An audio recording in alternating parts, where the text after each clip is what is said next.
वसा जनसेवेचा.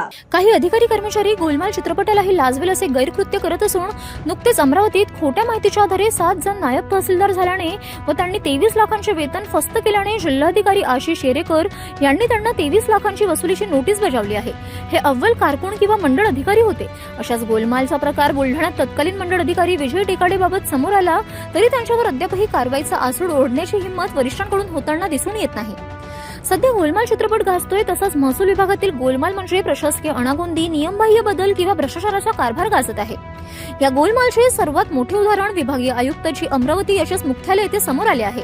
त्या पाठोपाठ बुलढाणा जिल्ह्यातही हा प्रकार चर्चेत आहे. अमरावती जिल्ह्यात खोट्या माहितीच्या आधारे 7 जण नायब तहसीलदार झाल्याने खळबळ उडाली आहे.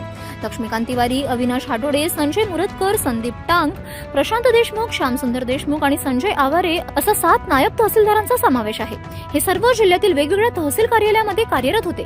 पण 2016-17 मध्ये सगळे अव्वल कारकून किंवा मंडळ अधिकारी म्हणून सगळ्यांना सांगत होते. या 7ही जणांनी खोट्या माहितीच्या आधारे 2004 आणि 2005 अशा वर्षांची मानव दिनांक लागू सुद्धा करून घेतली होती.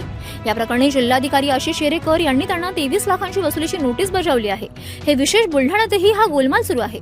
बुलढाणा येथील सामान्य आस्थापनातील दिनकर शेडके आणि तलाठी आस्थापना लिपिक किशोर हटकर या दोघांनी संगणमत करून तत्कालीन मंडळ वादग्रस्त अधिकारी विजय दत्तात्रय टेकाडे यांची नायब तहसीलदार पदोन्नती होत असताना लाचलुचपत प्रतिबंधक विभागाच्या चौकशीची माहिती लपवून शासनाची दिशाभूल केल्याचा आरोप आहे. विजय टेकाडे यांचा भ्रष्ट नियमबाह्य कारभार हॅलो बुलढाणा, दैनिक जनसंचलन व सिटी न्यूजने अनेकदा चव्हाट्यावर आणला, परंतु वरिष्ठांच्या व काही लोकप्रतिनिधींच्या कृपा आशीर्वादाने टेकाडे चौकशीपासून मोकळेच आहे. तत्पूर्वी देशाची सेवा करून परतलेले माजी सैनिक प्रवीण लहाणे यांनी विजय टेकाडे यांच्यावर कृषक जमीन अकृषक दाखवल्याचा ठपका ठेवत बेकायदा अकृषक नोंद करून फसवणूक व बनावट नोंदी तसेच पदाचा दुरुपयोग केल्याप्रकरणी गुन्हा दाखल करण्याची मागणी केली आहे.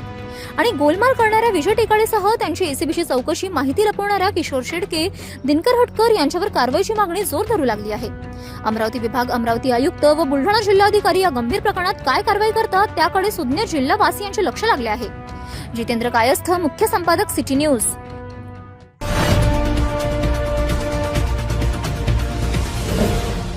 सिटी न्यूज, वसा जनसेवेचा.